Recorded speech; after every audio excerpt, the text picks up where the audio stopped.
l'exercice de la profession dentaire, et plus exactement de la chirurgie dentaire au Sénégal.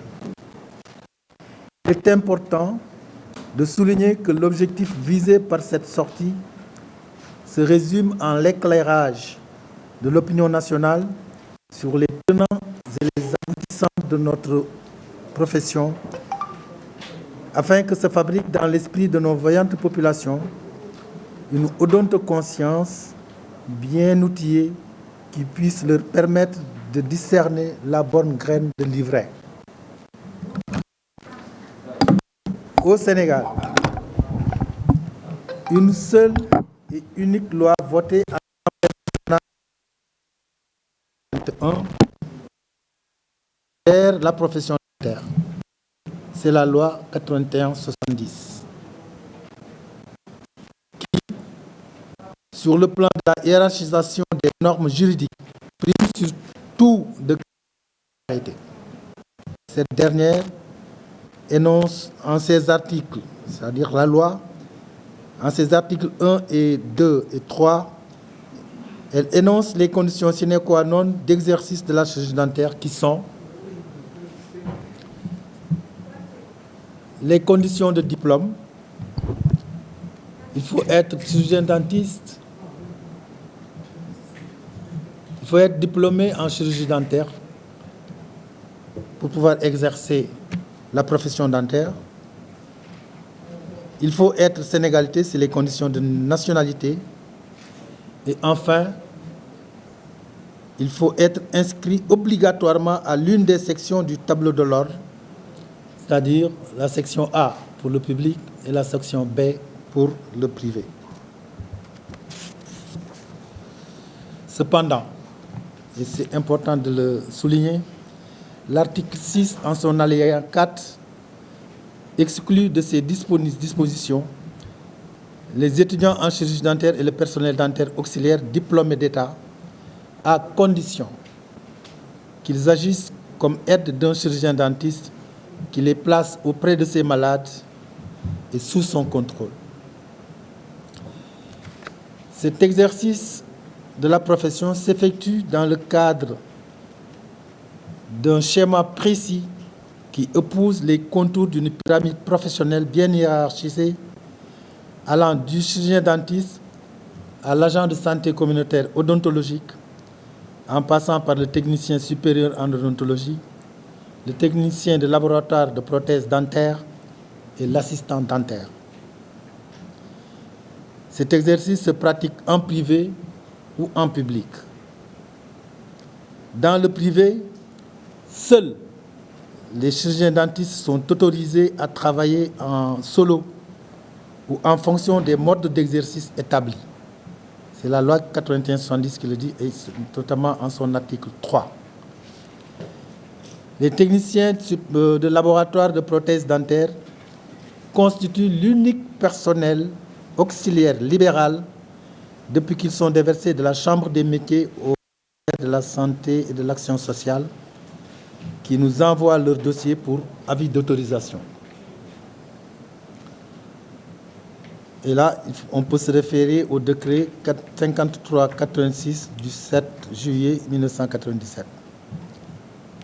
Il faudra noter que ces techniciens supérieurs, ces techniciens de laboratoire de prothèses ne travaillent pas en bouche. Ils réalisent la partie technique des travaux que lui délègue le chirurgien dentiste. En dehors de tous les autres auxiliaires ont pour mission et pour vocation fondamentale de travailler avec un paquet de services à minima dans le public comme agent de l'État sous contrôle d'un chirurgien dentiste. Ainsi, mesdames, messieurs, comme vous le constatez, l'exercice de la profession dentaire obéit à un certain nombre de principes inaliénables, garants de la stabilité de la profession et dans l'intérêt supérieur de la santé des populations. L'ordre, la plus haute autorité professionnelle en matière dentaire, a pour mission essentielle de veiller à l'application de ces fondamentaux juridiques sans lesquels la pratique dentaire constitue une menace de santé publique certaine. Nous ne saurions aussi conclure ces propos liminaires sur l'exercice sans évoquer notre exercice pendant cette période de Covid-19.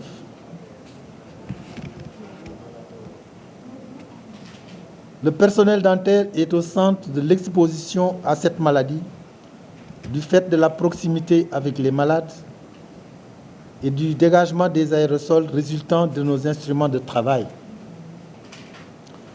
Tout au début de la pandémie, l'ordre, autour d'un atelier ayant réuni le ministère et les différentes composantes de la profession, avait élaboré un protocole complet dont le focus tournait autour de la conduite à tenir face à l'épidémie. De plus, un didacticiel très détaillé sous forme de vidéo a été envoyé à l'endroit des confrères et un autre de sensibilisation fut destiné aux populations. Profitant de cette occasion, nous transmettons nos félicitations appuyées à l'ensemble du personnel dentaire qui n'a ménagé aucun effort pour se doter des moyens de protection contre la pandémie, malgré la hausse vertigineuse et subite qui s'est appliquée sur les coûts des équipements professionnels individuels et des produits de décontamination. Notons à ce sujet qu'à ce jour, le privé n'a reçu aucun matériel de protection du ministère de la Santé. Le public bataille dur pour en avoir. Et nous pensons fondamentalement que c'est dans la synergie du partenariat public-privé que la chaîne de contamination sera rompue. Durant cette période de début, les patients, par souci de sécurité, se sont fait rares. Certains cabinets avaient même fermé.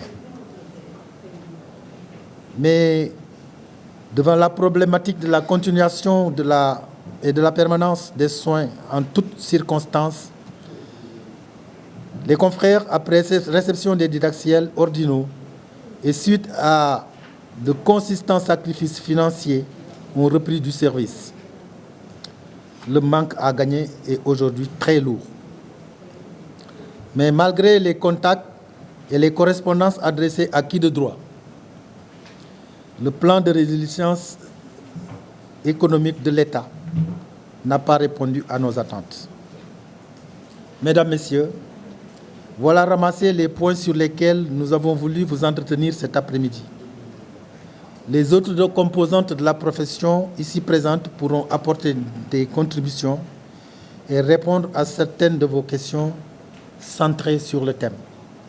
Nous vous remercions de votre très aimable attention.